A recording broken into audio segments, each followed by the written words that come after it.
Hello everyone. तो स्वागत है आपका इस नई वीडियो के अंदर जहाँ पे अब हम बात करने वाले हैं एक न्यू प्रॉब्लम को लेके। ठीक है, अभी तक अगर आपको याद हो तो लास्ट 2 वीडियोस में हम पैलिंड्रोमिक क्वेश्चन को सॉल्व कर चुके हैं और हम रिवर्सल ऑफ एन एरे को भी सॉल्व कर चुके हैं। आज का क्वेश्चन थोड़ा सा इंटरेस्टिंग है। यहाँ पर हमें एरे हमें दे रखा होगा और it may be entered by the user. करना क्या है कि हमें मिसिंग नंबर निकालना है उस एरे में। जैसे कि फॉर एग्जाम्पल मैं बोलूं कि एरे के अंदर ये मुझे एरे दे रखा है, ठीक है, और इस एरे में मैं कह रही हूँ एलिमेंट्स हैं 1 2 4 7 6 5। ठीक है, एरे का इंडेक्स क्या होगा? 0 1 2 3 4 5। निकालना क्या है? प्रॉब्लम स्टेटमेंट है कि we need to find out the missing number in an array. Array के अंदर हमें मिसिंग नंबर निकालना है कि कोई नंबर मिसिंग तो नहीं है इसमें। अब यहाँ पे अगर हम बहुत ध्यान से देखें इसे तो 1 है, 2 है, 3 नहीं है, 4 है, 5 है, 6 है, 7 है। तो कहने का मतलब ये है कि मेरे पास यहाँ पे 6 नंबर ऑफ एलिमेंट्स हैं और इट इज प्रीटी श्योर कि ऐसा प्रॉब्लम स्टेटमेंट में बोला जा रहा है कि सीरीज में हमारे पास प्रॉब्लम्स होंगी जो कि 1 से स्टार्ट होगा। ठीक है, और एक नंबर पे जाके एंड होगा। कॉन्टिन्यूअस नंबर्स अवेलेबल होंगे उस एरे में और सिर्फ एक नंबर होगा जो मिसिंग होगा। अब वो एक नंबर क्या है, that is the problem statement. वो एक नंबर क्या होगा वो हमें निकालना है। ठीक है, ये प्रॉब्लम स्टेटमेंट है। अब जब मेरे पास 6 एलिमेंट्स हैं, सीरीज में दे रखे हैं, आउटपुट में क्या आना चाहिए? एक्सपेक्टेड आउटपुट है 3, है ना? आउटपुट में आना चाहिए 3। कैसे आएगा? एक बहुत सिंपल अप्रोच जो कि आई एम नॉट श्योर कितने बच्चों के दिमाग में आ रहा होगा। एक काम कर सकते हो, just pause the video, try to think कि क्या अप्रोच हो सकती है और उसके बाद अनपोज करके सुनना। ठीक है, और मजा आएगा। तो इसमें हम क्या कर सकते हैं कि मुझे पता है कि सीरीज में नंबर है, मुझे पता है 1 से स्टार्ट हो रहा है और एक वैल्यू पे जाके रुक रहा है। अगर मेरे पास 6 नंबर्स हैं तो मतलब कि 7 वैल्यू होनी चाहिए जिसमें से एक वैल्यू मिसिंग है। मैं फिर से बोल रही हूं, अगर मैं कह रही हूं एरे का साइज 6 है मतलब टोटल एलिमेंट 7 होने चाहिए थे, एक एलिमेंट मिसिंग है। ठीक है, हमें पता है सम ऑफ नेचुरल नंबर्स क्या होता है, ये हमने पहले भी डिस्कस किया होगा। सम ऑफ नेचुरल नंबर्स का फॉर्मूला क्या होता है? सम ऑफ नेचुरल नंबर्स का फॉर्मूला होता है n into n plus 1 divided by 2। यहां पे अगर मैं, ध्यान से सुना, अगर मैं यहां पे 1 से लेके 7 तक के सम निकाल दूं, क्योंकि यहां पे n की वैल्यू 6 है तो मतलब मेरे कहने का ये है कि टोटल 7 एलिमेंट्स होने चाहिए थे। तो अगर मैं 7 एलिमेंट्स का सम निकाल दूं, सम ऑफ एलिमेंट्स क्या होगा? 7 इंटू 8 बाई 2। तो यहां पे 7 4 जा 28 आ गया, है ना? अब मैं, ये तो हुआ सम ऑफ नेचुरल नंबर्स। अब मैं निकाल दूं sum of given elements in an array. Sum of elements in an array, तो वो क्या होगा उसको भी देख लेते हैं। सिंपल, हमें क्या करना है? एडिशन करना है। 2 plus 1 3, 3 plus 4 7, 7 plus 7 14, 14 plus 6 I believe 20, 20 plus 5 25। मेरे पास सम आ गया उन एलिमेंट्स का जो मुझे एरे में ऑलरेडी दे रखे हैं। तो अब मुझे निकालना क्या है? मुझे निकालना है missing element. This is what I want to find out. मुझे निकालना है कि मिसिंग एलिमेंट क्या होगा। तो मिसिंग एलिमेंट क्या होगा? नेचुरल नंबर का सम क्या है? 28 माइनस अभी करंटली जो एलिमेंट्स एरे में प्रेजेंट है उसका सम क्या है? 25।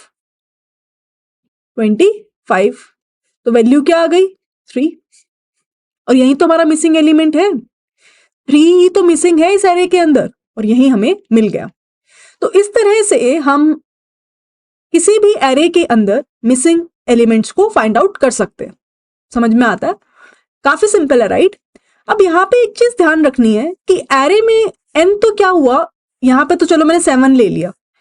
बेसिकली अगर एरे का साइज m है, m मान लेते हैं, इस क्वेश्चन में अगर एरे का साइज m है जो कि 6 है करंटली, तो n जो होगा वो m+1 होगा।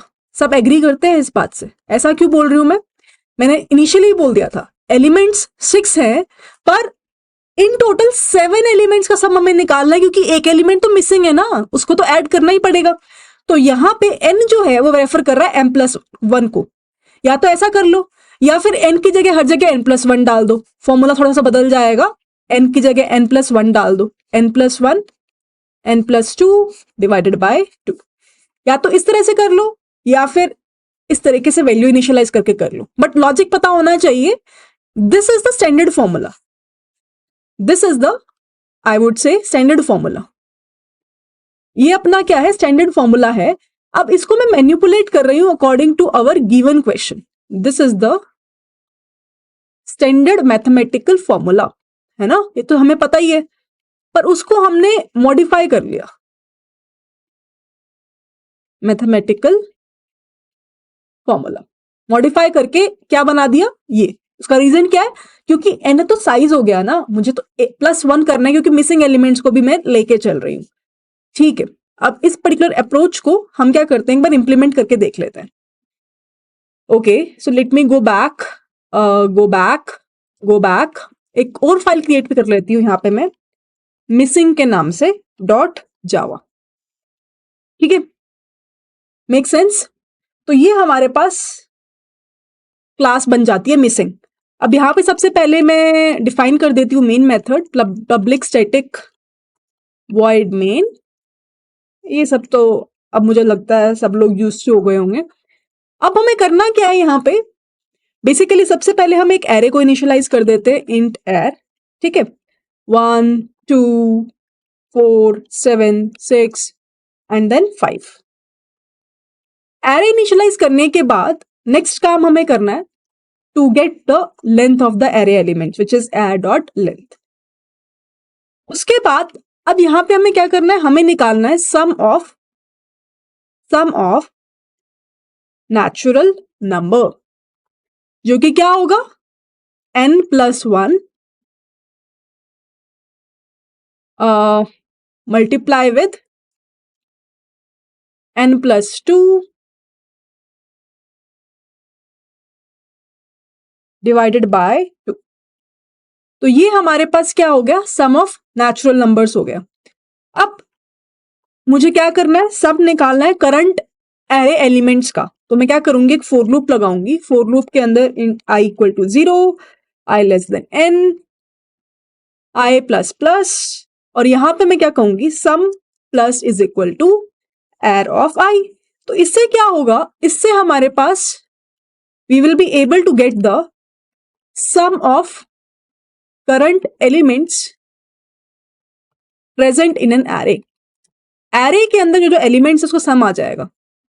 और ये जो मैंने करा, ये क्या दे रहा है, sum of natural numbers in an array. ठीक है, नेचुरल नंबर से सम आ गया और करंट एलिमेंट से सम आ गया। अब मिसिंग एलिमेंट निकालना है ना, तो डिफाइन कर देते हैं सबसे पहले, missing element is equal to 0। ठीक है, अब मिसिंग एलिमेंट होगा क्या, is equal to what is the sum of the natural numbers minus the current element sum. और फाइनली हम यहाँ पे रिटर्न भी कर सकते हैं, या फिर क्योंकि हमने अलग से मेथड तो बनाया नहीं, हम प्रिंट ही करा देते हैं, और system dot out dot println, और यहां पे हम बोलते हैं missing element in an array is यहां पर हम इसको ब्रैकेट को बंद कर देते हैं और ऐड कर देते हैं मिसिंग एलिमेंट जो हमारे पास आएगा। ठीक है, मेक सेंस?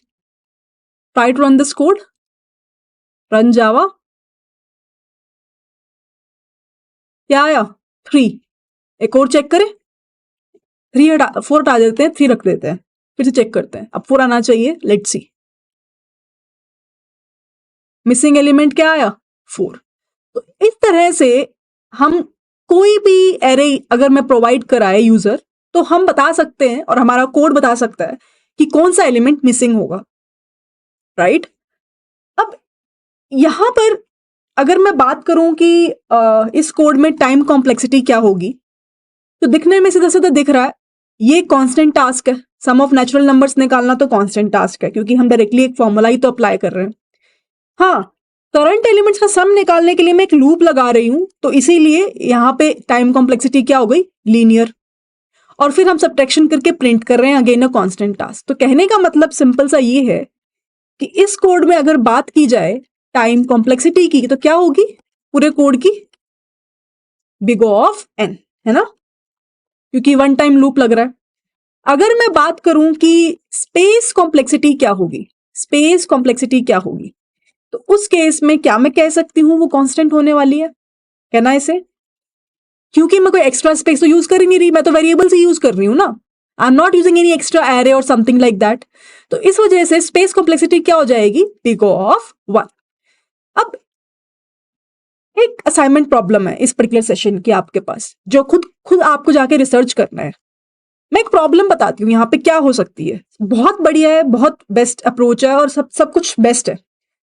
एक प्रॉब्लम यहाँ पे हो सकती है, अगर मान लो n की वैल्यू जो मैं ले रही हूँ, n जो कि साइज ऑफ एन एरे है, अगर ये काफी बड़ा हुआ, अगर इसकी वैल्यू बहुत ज्यादा हाई हुई, मतलब आपका डेटा साइज काफी बड़ा हुआ, तो उस केस में आप क्या कर रहे हो? जब आप सम ऑफ नेचुरल नंबर्स निकाल रहे हो, तो आप कह रहे हो n+1 मल्टीप्लाई विद n+2, है ना, डिवाइडेड बाय 2.